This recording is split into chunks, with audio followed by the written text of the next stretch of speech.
Welcome to the Soccer Down Here post-game show. Atlanta wins 1-0, late goal from Jurgen Damm. Atlanta advances to the CONCACAF Champions League quarterfinals for the third straight year. Want your takes. If you're listening on the app, want your takes on this. Tweet at me at Longshoe. Tweet at Soccer Down Here. Let us know what you thought, how this one went down. The Twitch pitch has been all sorts of riled up all day, and we'll talk about their takes as well. We'll get into the particulars here to open the post-game show. Stats, final stats, 67% of the possession to Atlanta, 15 shots to 7 in favor of Atlanta, 5 shots on target to 1 in favor of Atlanta. We scrolled down, 88% passing versus their 73%. Long balls, 28 of 53, 53% from Atlanta. Crosses, 6 of 21. Dribbles, 6 of 15. A lot different than last time. It was 9 of 9 last time around. Tackles, 14 to 12 in favor of Atlanta. Interceptions, 27-24 in favor of Alajuelense. Clearances, 15-12. Very scrappy game on that side of it. Individuals who stood out, according to SofaScore's ratings, Miles Robinson got a 7.9. Barquito got a 7.7. Anton Walks, 7.6. Jurgen Damm, because of the goal, gets a high rating, 7.6. George Bello with a 7.3, and we talked about Bello a lot. George Bello, 6 of 6 on his duels. You love that. Duels, sorry. Of course, in Atlanta nomenclature, it is the duels. Miles Robinson, 82 of 88 on the passing, 3 of 5 on the duels. Barco, 5 of 8 on the duels, 89% passing. Anton Walks, this is going to get reviewed, I'm assuming, by Opta. 81 of 81 on his passing, 100%, 5 of 8 on the duels, 4 of 4 on the ground. Really good defensive performance because Rocco Rios Novo didn't really have much to do here. Robinson with 5 clearances, 4 interceptions, 3 tackles. That is immense from Miles Robinson. Ezequiel Barco had an interception, had a tackle. Anton Walks, 4 interceptions, 3 tackles. Immense as well from Anton. George Bello, 4 tackles. Huge. Sosa, 4 interceptions. He reads the game so well, jumps in the passing lanes. Really good stuff. Robinson and Walks, outstanding in these 2 games. 180 minutes without conceding a goal. Rocco Rios Novo was part of that. 6 saves last time around the second half. 1 here today. Got to give Robinson and Anton Walks a ton of credit. Got to give them a ton of credit. Anton with a big game today. Primetime Ray, Bello was very good tonight. My outtake from last week is rescinded. Bello has regained his composure on that side of things. Thank you, Primetime. John Nelson will be joining us here in just a second from Fifth Third Bank Stadium. We'll get his thoughts on how that finished up. GH says Walks making a statement. He deserves to be in the starting lineup. He absolutely is. I mean, he knows Alan Franco signed a contract. He knows Alan Franco's been there. He knows that Alan Franco's got a lot of money attached to him. Anton Walks don't care. He's going to complete his passes. He's going to jump into passing lanes. He's going to win his tackles. Anton's been great. Absolutely great. All right, before I get to John, I want to finish with Shoeless Sean's take, and then we'll get some John Nelson thoughts from Fifth Third Bank Stadium. Shoeless Sean, Atlanta played to their situation, being 1-0 up. Alajuelense seemed off, travel, missing players, not prioritizing CCL. Definitely not that part. They were prioritizing CCL. Missing players, yeah, they were missing some talent, absolutely. Good performance by the backs and Rocco. Not concerned about the forwards, but interested to see what we look like against Orlando. That's fair, Shoeless. That's fair. Alajuelense definitely put a lot into this. I give them a ton of credit for their performance tonight. John Nelson, what say you? As the CONCACAF anthem plays in the background, as it always does here at these events, I, like you, give Alajuelense a boatload of credit, considering everything that they had to battle with players not making the trip for whatever reason. I give Alajuelense a lot of credit for this particular leg. I know a lot of folks didn't give them a lot of credit. I know the juice boxes didn't give them a lot of credit, but you tip your hat to them, and from the opposition standpoint, once again, they acquitted themselves very, very well in a very tough situation. Yeah, absolutely. I mean, things got weird with the visa issue, and I think they brought a lot of it on themselves. But the group that was on the field played really, really well. Can't hate on them at all. Absolutely can't hate on them at all. And, I know that. What was since I was transitioning from device to device, what were Anton's final numbers? Anton's final numbers. First, he had 4 interceptions and 3 tackles, which is outstanding. Robinson had him beat just a little bit there. Passing, well, first, 92 touches. I want to build up the... Yeah, there we go. Build up for you because you didn't hear it. 81 attempted passes, 81 complete. It's got to be a record. I'm waiting for Johannes to clarify. It's got to be a record.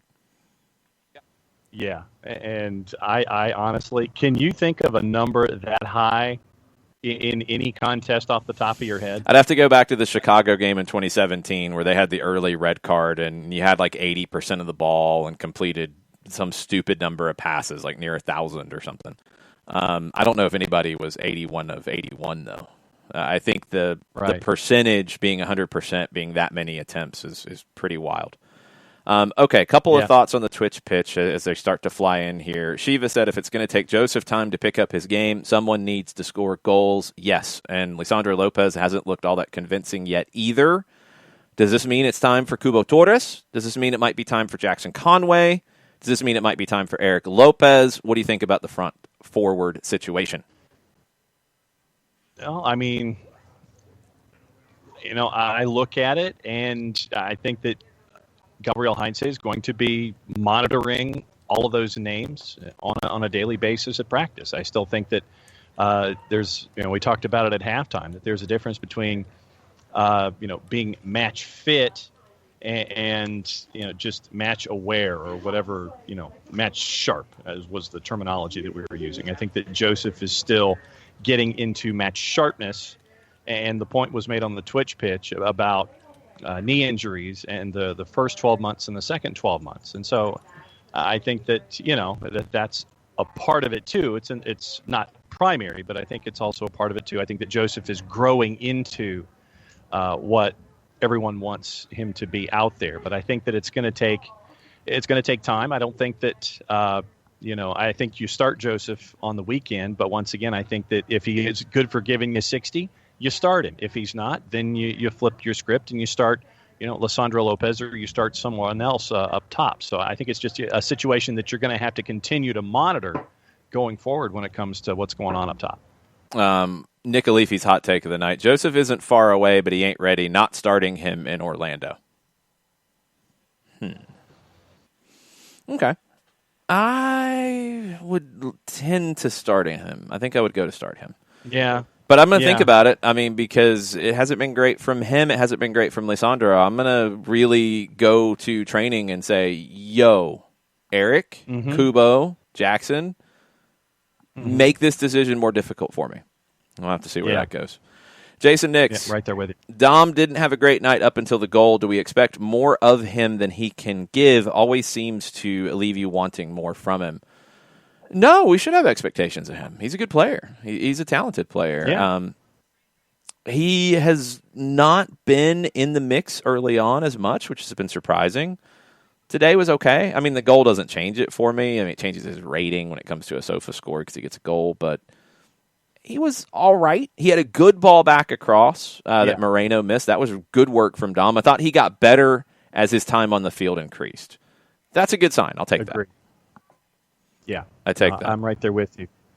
I'm right there with you where Dom is concerned. Once again, it's his first, first match action. Yes, you saw him in Birmingham, but this is the first match action that he's had in these 2 legs. And I think that he grew into the game. And I know that early on, as he was trying to work some crosses in from right to left as I'm watching, or as from near to the far post as folks were watching on television, they were being overshot. And I think that just comes from game reps and just repetition of being in game state. And so, yes, I'm anticipating and wanting more from Jurgen Damm, but once again, I thought that he was growing into the match when he was in there in the second 45. Yeah, I thought he got better the longer he was on the field. Colonel has been watching your Swansea City too much, and he has turned into you on this. Colonel was expecting much more. Considering that they lost 4 in a row until their last time out, I understand why. That explains it. Was expecting much more offense, adjusting expectations, would be completely satisfied with a 1-0 loss on the weekend. Not going to be satisfied with a loss, period, on the weekend. The one thing on the offense, and this is something that, look, I said it over and over and over and over and over again. Gabriel Heinze's teams, I don't know where the idea came that he was an attack-minded manager. He's not negative, but he wants things to be played a certain way, and it's not about all-out attack. I think what we didn't get tonight was that all-out intensity, and that's going to be a question going forward, because I think to play the way you want to, you need it. But his last team at Vélez did not score a lot of goals at all. It's like a 1.4 average? No, it was a lot less than that. I think his last team at Vélez, and I'll pull up the numbers right now to check, I don't think they got more than 30 goals in 23 matches. You know, they were incredible defensively, gave up 14. Hold on, John, don't start trying to do math. You're going to hurt yourself. Let me pull it up right now. So here's his numbers, so everybody understands this. 11-6-6, last full season at Vélez. 27 goals in 23 matches, conceded 14. That's low scoring. That's really good defensively. They weren't boring, they weren't negative, but they were not this free-flowing, wild, crazy attack. They were not. We've said this over and over and over and over again on the show. The year before, 34 goals in 25 matches. Conceded 25. Okay. The year before that, when he took over at Vélez, midway through, he had 15 games. They scored 22 goals. Now, his team at Argentinos, where you're talking about a little bit different thing because they won the second division, they were a pretty good team in a lower league. 44 games, 61 goals. But even that's not a ton. His teams are incredible defensively without being defensive, if that makes sense. But the expectation that his teams are going to come in and score 5 goals a game, whoever had that take didn't do their homework. And we've been trying to explain it, but I don't know. I don't know what to say. Rocco Rios Novo had that kick save at the end. I'm not 100% sure he got credit for a save because it was a pass, but what do you think of Rocco tonight? He didn't have a ton to do. No, he didn't have a ton to do, but once again, I think that he was. He was calm at the back, and of course, when you have a back line acting as it did tonight, there's a reason to be calm. And once again, sure with his feet, sure with his decision making. Didn't have a situation where he was trying to make a save and it stumbles out of his hands, and he's got to pounce back on top of it. So. Once again, you saw he was confident with his decisions. Once again, I think early on there was the one instance where you would have liked for him to be a little more vocal when it came to directing traffic. Yes. So I think that's probably obviously something to work on going forward. But I think that once again, sure with his feet, sure with his decisions, and that's another solid step for Rocco Rios Novo tonight. All right, the man of the match poll is going up right now, and I'm going to keep it up for 10 minutes. The options are Miles Robinson, Anton Walks, Ezequiel Barco, Jurgen Damm, and George Bello, and that is now live on Twitch. If you're listening on the app, you can go over to twitch.tv/soccer down here and vote in the poll. Robinson was the man of the match according to SofaScore with a 7.9. Barco and Damm were 7.7. Walks was 7.6. They've kept him at 100% passing. I thought they might adjust it. I couldn't remember an incomplete one, but you never know. They always final tallies. You never know where it can go. Primetime Ray, hot take. This felt like an MLS playoff match. It kind of did. It had that intensity. That's a really good shout. South Georgia says, did Walks have the most passes? He was second. Robinson had the most with 89, and he completed 82 of them. Mob, according to John Doley, final ratings. Barco got the 8.4, Miles 8.1, Walk 7.9, Damm 7.8, Sosa 7.8. Sosa was 7.2 on SofaScore. Moreno 7.8. That feels kind of high. 7.3 on SofaScore. Bello 7.8, he's a 7.3 here. Lennon 7.3, he's a 6.9 here.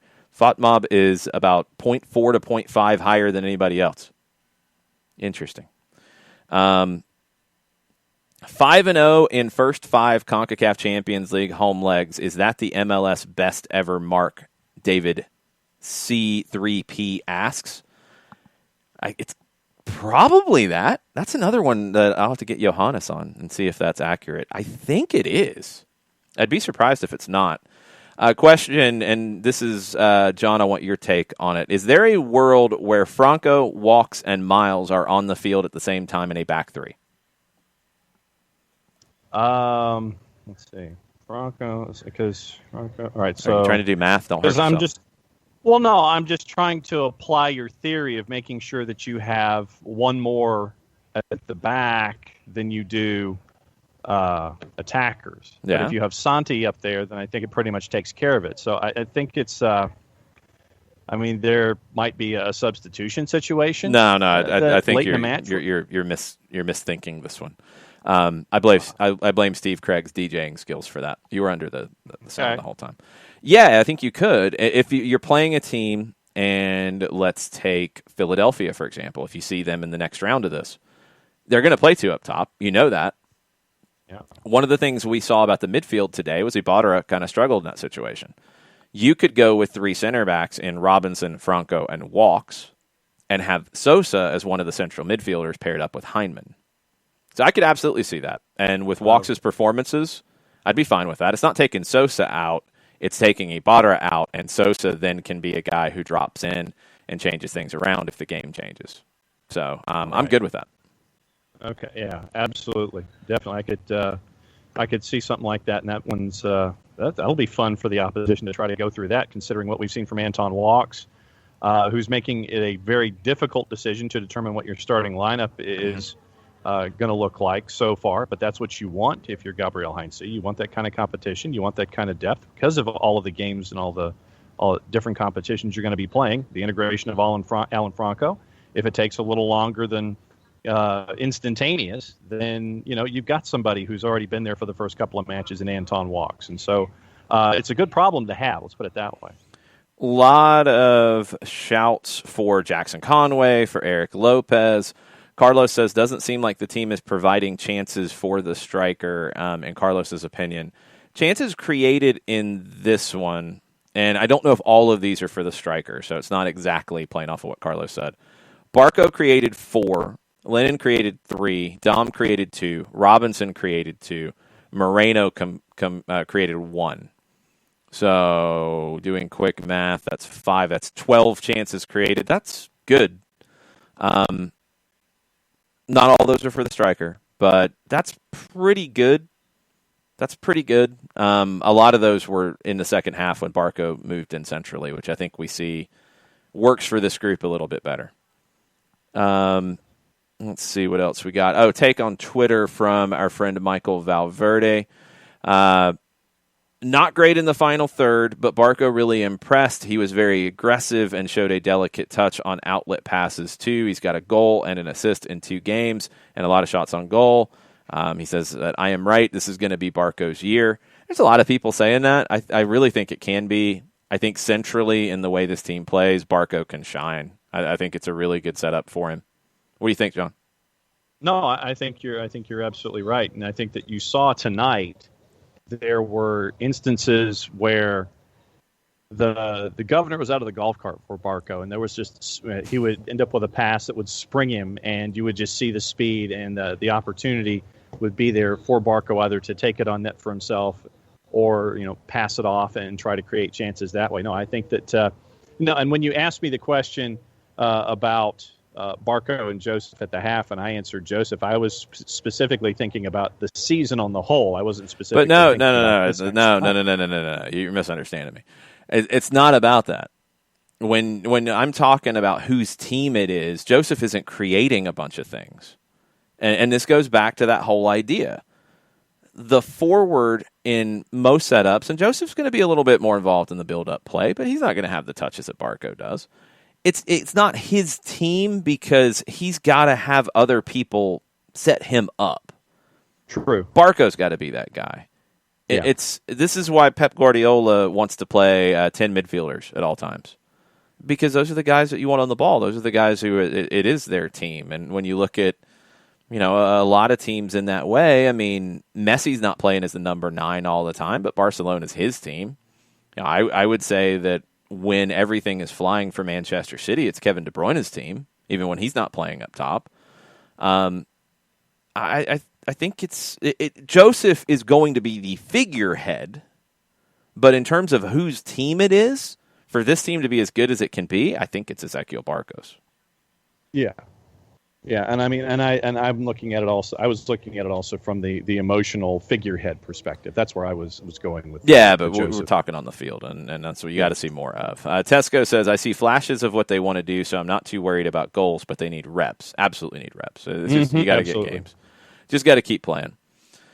Colonel still being Debbie Downer. 1-0 loss in Florida is an ATL victory in all caps. No, sir. No, sir. No, Colonel. You've watched too much Swansea. I think they've broken you. Yeah, you've watched too much Swansea the last month. No, it's not good. Let's see. What else we got? Defending was poor in the box and gave up way too many set pieces for the possession percentage they had. Poor in the box. They only had one shot on target. I don't know if I'd go there, Jason Nix. I feel like you're looking for something there to. Sometimes set pieces just happen. How many corners did they have? I mean, that was where it felt like they had. No, they only had 5. Atlanta had 5. So fouls, and I don't know where all the fouls happened. Do I have that? Atlanta committed 14. Jason, I don't know. I think defensively they were really, really good.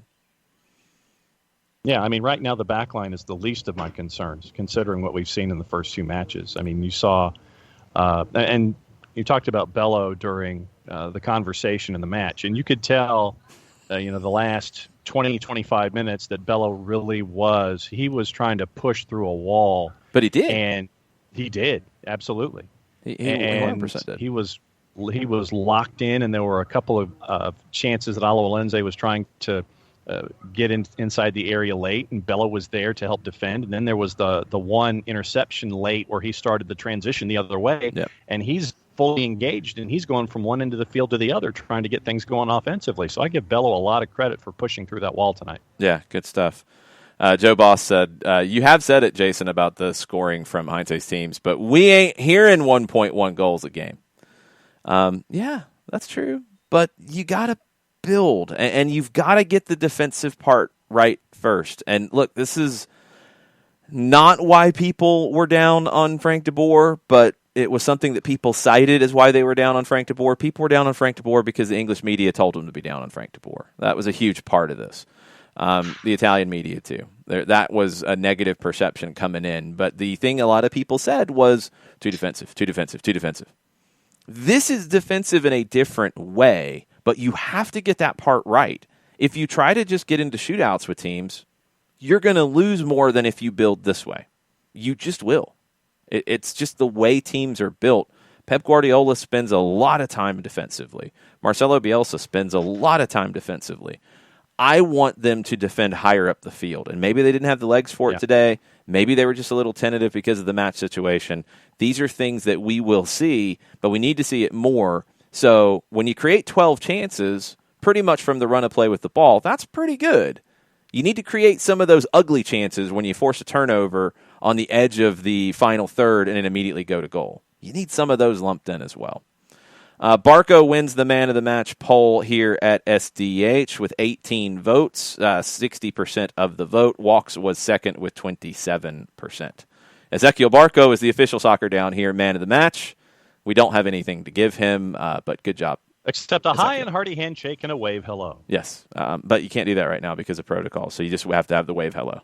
That's all you can do. Colonel is correcting you again, John. It's a 2-match win streak for Swansea. Where you been, John? Paying attention to Atlanta United. Okay, fair enough. Primetime Ray did not appreciate Brooks Lennon yelling at Rocco towards the end of the match. I didn't see that. I don't know what that was going on. Not sure about that. Ham in Hand says, I honestly could see Brad giving up a goal on the ball that Rocco flew out of the box for, or that quick reaction kick save. Not so much on the kick save, but yeah, the play with playing such a high line, that's where Rocco is more comfortable in that way of playing. Against teams that put in a lot of crosses, that's where Brad's going to be a lot more comfortable dealing with it. So, look, Rocco did the job, and I think Rocco showed why you bring him in with an option to buy. Was very good.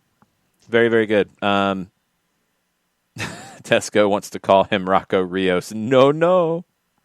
Oh, my goodness. Oh, my goodness. Oh, boy. Matt Wagner says, what are your thoughts on how to address final third issues, adjust players or positions, or just give it time? Stop with the position stuff in the final third especially. Like, you want to get into the final third, and it's a lot more free. You have to give it time, first off. That's number one, because Joseph's not 100% in terms of rhythm at all. It's showing. He was late making decisions tonight, I thought, a lot. It looked a lot better with Barco pulling the strings centrally. That was definitely a step in the right direction. Jürgen Damm in the 1v1s showed what he can do, breaking games down. You want that. Moreno was pretty good, but up and down. He had good runs. He had bad runs. Time is it, but it's not about positions. And this is, I think that's the easy thing that people always get to is like, okay, you got to get this guy into this spot, and it's rigid, and it's not how this team's going to play. You want them to be comfortable to play more freely and interchange. And I thought we saw that a good bit. If you want to get into positioning a little bit, the one person I would like to see have more of an impact in the final third is Brooks Lennon. I feel like he was making the runs there. Didn't see the service tonight. Just wasn't one of those days. But if Brooks Lennon is impacting the game in the attacking third more, they'll be in a better place. They'll be in a much better place. Let's see what we have. Primetime Ray, if you had those three in the back, who do you sub out? You don't sub any of them out, Primetime Ray. Not Bello, Sosa, or Lennon, because you're not going to. If you do those three in the back, like we talked about, Franco, Robinson, and Walks, you're playing against two forwards, and you could do that against Philadelphia. There's other teams that will play two forwards, but Philly's a 4-4-2 team, 4-4-2 diamond. So if you play three true center backs, then Sosa stays in the field. He plays in the midfield. It's Ibarra, for me, out of the team you saw today, that is sacrificed.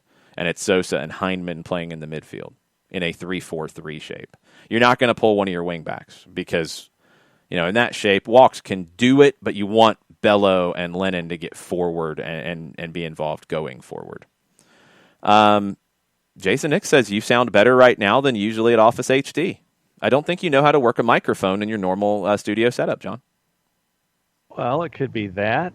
It could be the fact that I'm working off of the hotspot that's attached to the phone. So it could be any number of things. It could be the walls inside of Office HD that make it a horrible sounding thing. So anything is possible, Jason.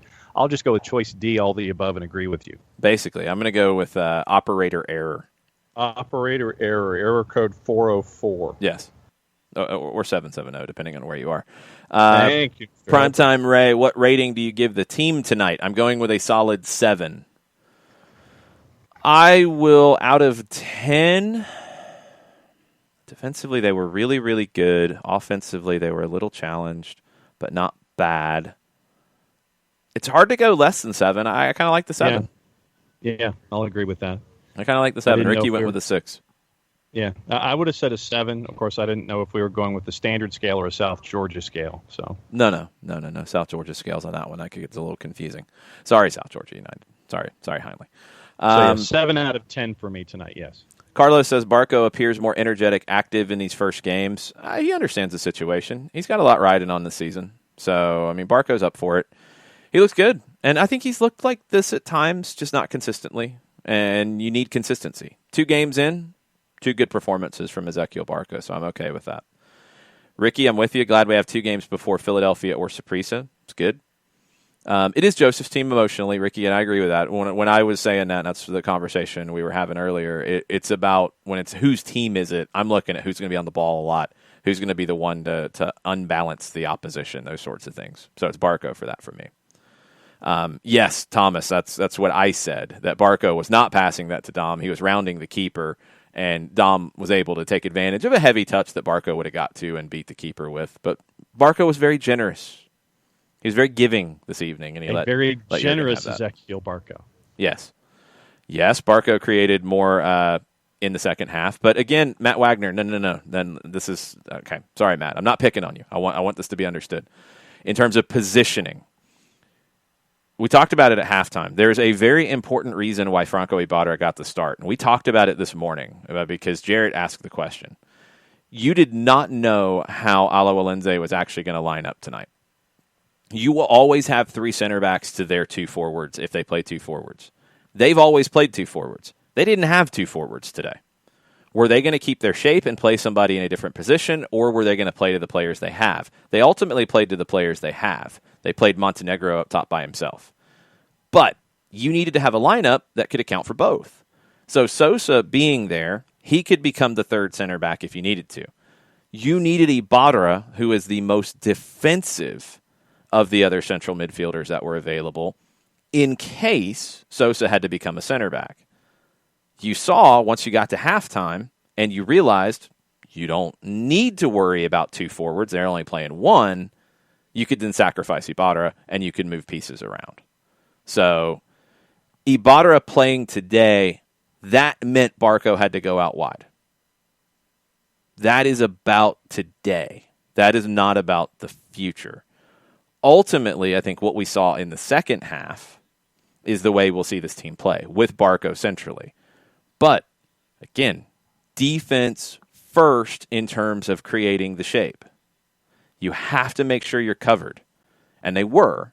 And then when they saw what the other team was going to do, you could make a sub because you're not going to blow it in the first half. You make it, you change the game, you're better because the other team has shown their hand. You know what they're going to do. That's what you have to do. That's how it went down today. It's not like Gabriel Heinze got it wrong with the lineup and then he fixed it.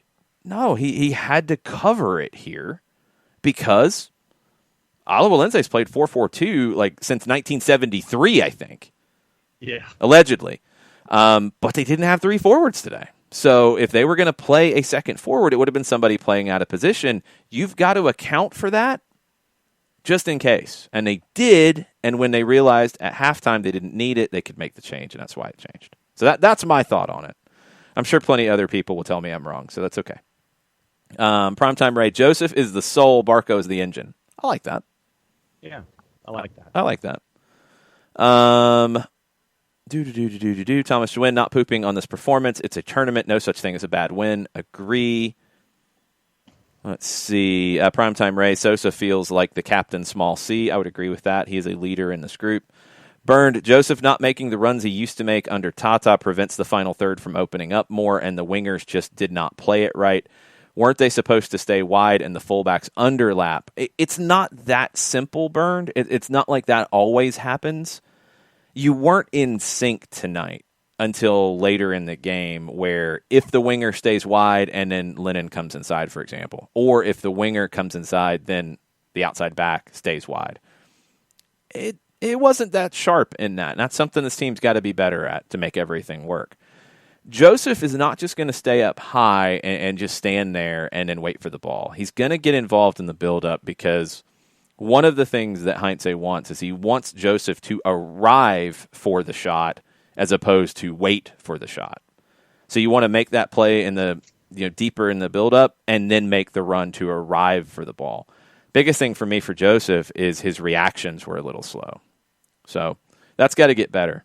Got to get in sync. When it does, I really like the way this team can play, at least the way I think it can play in my mind. It's not there yet. And it's 2 games in. DM Tim. Yes, Colonel. I understand you don't have to curse at me. Home team score first. I'm saying it so people understand that you are saying Orlando will win. Oh, wait a minute. You're saying Atlanta will win 1-0. Okay, my bad. No, I am stupid. I'm really stupid, Colonel. Thank you. I thought you were saying that from an Atlanta perspective. I didn't know you were going full English snob on me. So I misread it. Colonel, I'm sorry for saying you were down on Atlanta. That's my bad. As did I, as his fellow Swansea, I You're an English snob, so I understand why you would do that. My bad, Colonel. My bad. Sorry. Correct me sooner next time. My bad. Thoughts on Heinemann from DM Tim. I thought he was all right. He got, in terms of ratings, he got a 7. in terms of individual stuff. 57 of 61 passing. That's pretty good. 3 of 4 long balls. He had a couple of nice switches. 1 of 7 on the duels, not good enough. He committed a couple of fouls. That's fine. He had 3 interceptions. That's good. Solid. I want a little more. He was better this time than he was last time. That's my thoughts, DM Tim. And I apologize again, Colonel, my bad. 4 card. Worried for the last 15 minutes that they'd score, would go to penalties, would lose on kicks. No extra time in CCL. That is correct. Thomas Jawin, the entire first half had inverted wingers, so they weren't staying wide, which, again, is fine if the outside backs provide the width. Not always happening consistently. Again, there's not this idea that it is always this or always that. It's sometimes this and sometimes that. That's going to be the best way to put it for the way this team plays. Jason Nix understood it. I didn't because I'm stupid. My bad. It's been a long day, Colonel. I didn't understand it either. No, it's my bad. It's been a long day. That's completely my bad. Tesco, how do you think the game was officiated? I thought it was good. I actually like this referee a lot. Yeah, I thought he was solid. He was good. I mean, you're going to have calls that are right, wrong, what have you. But Right. He was good. Portland gets a goal early in the 18th minute. That's good from them. Jimmy Chara with the goal. Portland is up 3-2 on aggregate right now. Shiva wants to work on the crosses. Would you agree? Yeah, and I don't want them all like in the just lump it into the 18 and go try to find it. I want more of what we saw from Jurgen Damm late where he cut it back to the spot, the Moreno chance. I want more of those. That's what I'd like to see more of. Thoughts on the crossing game? Well, no, and I also think that it just comes with game state. I just think that it comes with reps. And so I understand, like I was looking at Jurgen Damm in the second half, and you could tell what he was trying to do with crosses from the near side to the far post. And it just looked like the touch was too heavy. And I think that touch just comes with reps and it comes with game repetition. So, no, for me, it's just getting back out there, continuing to do it, and continuing to make sure, once again, it's just over and over and over again, you get your touch over time. So once again, where Dom specifically is concerned, for me, first match out, I understand the heavy touch. Yep. Okay, 5 more minutes, and then we're wrapping up the post-game show. I'm going to try to get to everybody's questions and comments. Matt, I hope you understand what I was saying in terms of Ibarra tonight and why things shifted around, because it was very specific to today. More so than the way this team will play in general. I think you can look at it from a surface level, but you got to go deeper, especially with Heinze and the way he sees it. Martha says, I'd still really like to see another attacking threat up front. Maybe it will be Moreno. Teams are going to continue to triple team Joseph, and I welcome that because other people will get opportunities. We need another player out there who is hungry to score and relieve that pressure on Joseph. It will come. I mean, I think we're starting to see it come at times. You know, Barco is creating more opportunities and getting more opportunities. You had 15 shots. You had 5 on target. You created 12 chances. It's not like it was bad. You just didn't get the final product. The building blocks are there, and you got to continue to get further down the road with that foundation. I'm okay with where it's at. I'm okay, but yeah, you want Moreno to pop in some goals. You want Barco to pop in some goals. You want Dom to pop in a few more goals and create more. You want Lennon to get some coming forward. I want Heinemann to get some of those opportunities too. That's the one that I'm really looking for.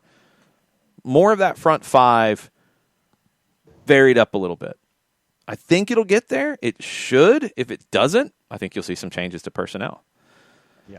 Burned, I think Moreno will need to adjust to the fact he's not the number 10 Barco is, and Moreno needs to play differently, or we will have the same issue we had with Pitti and Barco, 2 10s who don't combine well. When Barco moves to Europe, he can be the 10. I don't see it that way, Burned, because they're not going to be playing in the same places. Moreno will be out wide. Barco will be central. Will they be in the same spot at times because of the way the game plays out? Absolutely. But it won't be Pitti and Barco in the same part of the field like it was. So I don't think that's the issue for Moreno at all. I didn't think Marcelino was bad tonight, to be perfectly honest. 4 of 6 on the dribble, 28 of 32 on the passes. Crosses could have been a little bit better. 4 shots, 3 off target. So, I mean, he had his looks. He didn't finish well. I didn't think Marcelino was really a problem. I really didn't. They're not going to be played the way that Pitti and Barco were. So I don't think you have that issue too much. And I don't think Moreno's a traditional 10 anyway. I think he's more of a transition 10 if you play him centrally. I think out wide in this way of playing, he'll be a really good fit. Got to play more. Tesco said today was a knife fight, and he loved it. And that's what you've got to have sometimes. Sometimes if you have a knife fight early in your season, I think you learn a lot about yourself. You learn about where you're growing, what you need to do to continue to grow, to get you ready for the run of play in Atlanta United's case, in MLS, and in deeper CONCACAF Champions League competitions, because you're going to need all of the utensils in the cabinet the deeper you get into competitions. And when you're in a knife fight like this, and it's one that's decided by a goal that reinforces your one goal lead late in the two legs, you're going to need to know how to use all those utensils. And I think that tonight was a good example of learning how to use what's in the drawer. Do you know how to use the utensils, John? No, I defer to others. That's what I thought. I don't need a spatula fight, by the way.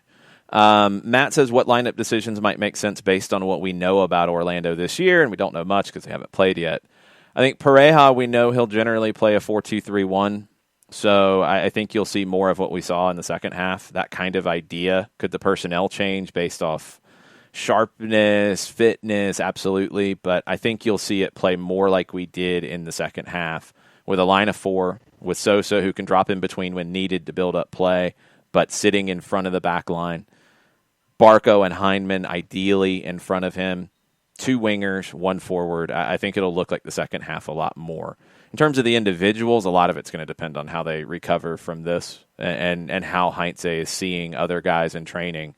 Because up top is the one. If Joseph can't go 90 yet, and I would say that's a safe bet, then if he starts, you need somebody to finish it. And Lisandro has been all right, but not really that great. Yeah. So is it Eric Lopez? Right. Is it Jackson Conway? Is it Kubo Torres? They got to do it on the training pitch to earn that spot. That's the one that I look at, the backup forward, that maybe you see a change. Yep.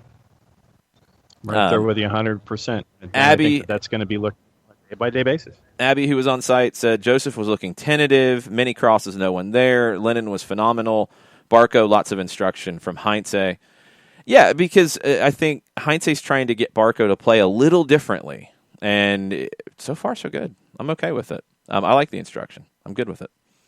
A lot of people excited about Portland. Marathon, they do have a big hill to climb, but one goal, and they're actually in the lead. So let's wait and see that.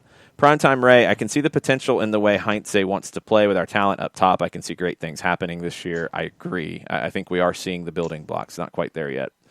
Ham in hand, Moreno was great. Ton of value dribbling past people. Few sharper passes in the final third. Better shots. He creates 2 or 3 goals. I totally agree with that.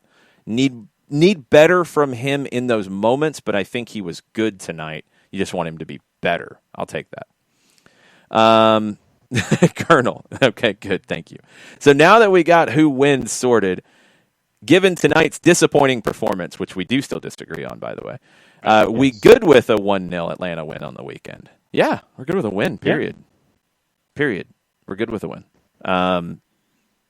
I don't care about style points so much. I know everybody else does, and I understand that, but I don't really care what the East German judge gives, to be perfectly honest. I'll take a 1-0 win every single day of the week. I'll take 34 of them all year long. I'll take 34 goals in 34 games if you give up 0. I'll take that all day long. So I have no problem with a 1-0 win, Colonel. No. I'd love more because I'm greedy. True. But I'll take a 1-0 win. No, and the bottom line is that right now, as you're still trying to get adjusted to what Gabriel Heinze wants from you, if you're on the pitch for Atlanta United, each and every single game, there's a growth curve here. And so right now, you will take a win in whatever form that it is. Tonight, it just so happened it was a 1-0 win in a 2-leg series. You end up with 2-0 in the aggregate, you advance. Bottom line, you got the clean sheet, you move on, you advance. You didn't give up a goal in 180 minutes. I'll take that every day. Nope. Ricky says we need Assads and Villalbas out here with the ruthlessness at goal. Not these days with their ruthlessness. And look, there was a comment because Tito Villalba got a goal for the first time in a while that he is scoring a goal or assisting every other game. There's nothing to back that up since 2018, y'all. Those days are gone. I don't think Tito's the same player. I don't think Emil Assad's the same player they were when they were here. Marcelino Moreno and Jurgen Damm out wide are 173.5% better than Assad and Villalba in terms of quality. Production, we want to see that catch up. But in terms of being better soccer players, sorry, they're better players. Today, they're a lot more than 173.5%. They're a lot more than that. In general, I think they're better players. And this is a different way of playing. Tito would be okay in the setup because he'd have the 1v1s. I think Assad's lack of pace out wide, he would not be a good fit. He would not start over Marcelino Moreno. 2017, Yamil Assad would not start over Marcelino Moreno. You could make the argument that 2017 or 18 Tito Villalba would start over Jurgen Damm. 2021 Tito Villalba is not starting over Jurgen Damm. So, and Ricky, you're not the only one who says stuff like that. Don't get me wrong. But I think it's important to break that down a bit. Yes. Let's see. Matt Wagner says, Doug said Eric Lopez is training as a winger, which may explain why we haven't seen him. That would be a change because that is not what Gabriel Heinze said in a media availability. He said he was working centrally. That was in the Saturday media availability before CONCACAF started. If things have changed, they've changed.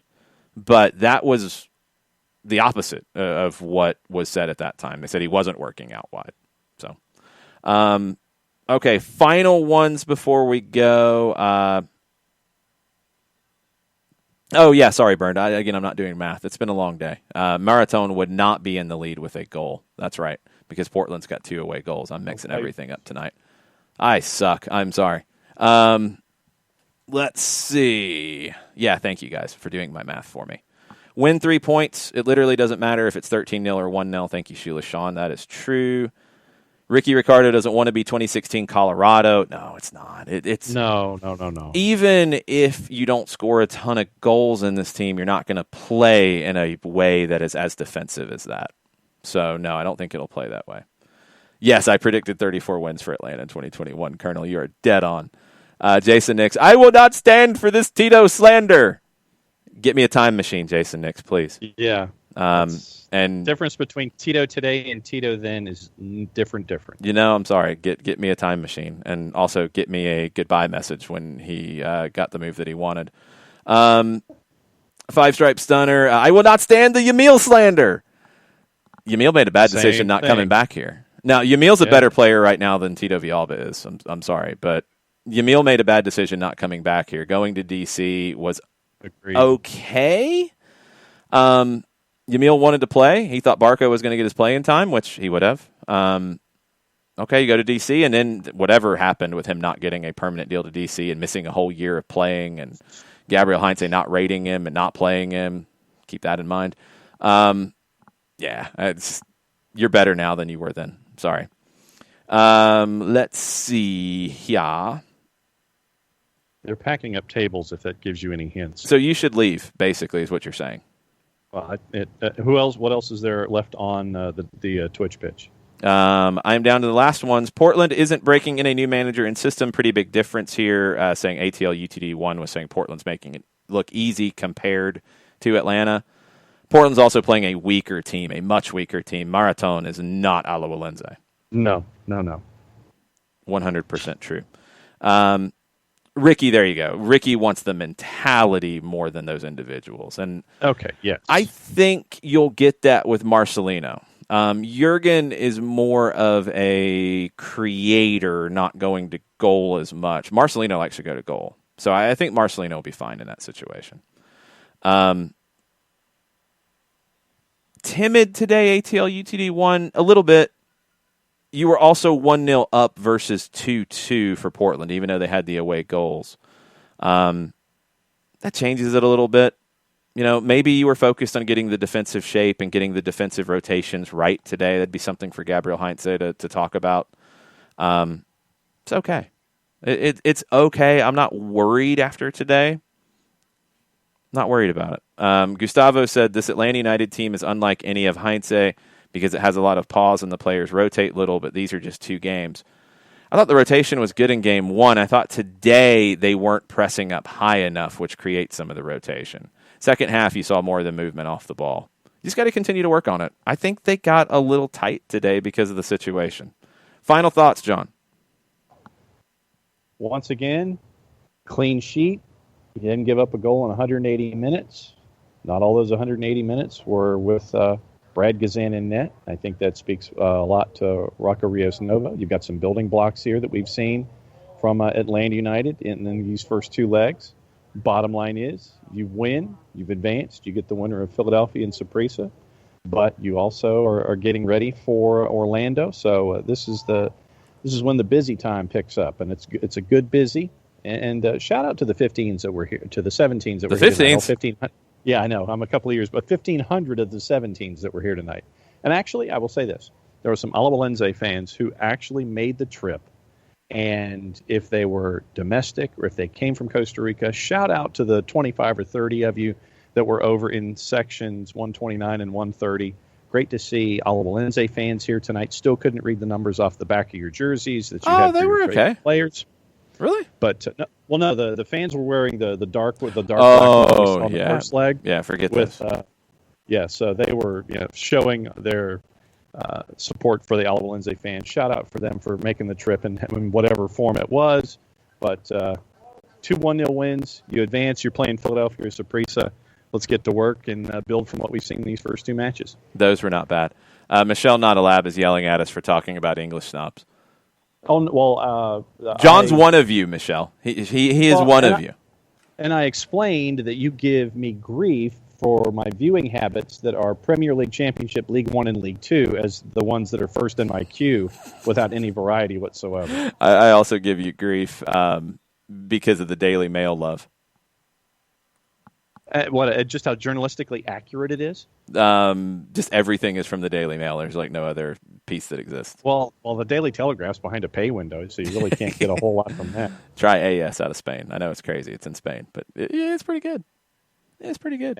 As I notice in our morning notes every day, there's as much as like AS for you and the Daily Mail for me. Those are the leading contenders for our information. Pretty much. Shows you where the brains are for the two of us. Pretty much. Overreaction Wednesday tomorrow on the network. We'll start at 9 o'clock. Mike Conti will join us at 10 o'clock. He'll have a chance to dig into this match after he finishes up some Hawks duty. It's a win. It was good. It needs to be better as you go, but I will take 180 minutes without a goal conceded against a quality opponent in Alajuelense. Like, we can't do this back and forth where we get afraid of them, but then we say that they suck. Like, they were not at their best tonight. They fought hard. They made it difficult. They're a well-coached team, a well-organized team. They made it difficult for Atlanta to break them down at times. Atlanta also didn't really give them much of anything going forward in terms of dangerous opportunities. So there's good, there's middling, there's some things that need to improve as you face better competition, and you're about to face better competition on Saturday against Orlando. Orlando is a big margin better than Alajuelense. It will be their first competitive match of the year. We'll get a much better sense of where Atlanta United is after the 90 minutes in Central Florida. But we'll talk about all of that tomorrow morning on the show. I'm going to get some sleep, so I stopped screwing up Colonel's score predictions and my math on away goals. So thanks for hanging out. Thanks for everybody who hung out during the match. Portland gets a second goal, so they are cruising now and will be just fine. Thanks for everybody being part of what we're doing. We will be back tomorrow for an Overreaction Wednesday, and we will see you then. Mucha platio. Mucha platio.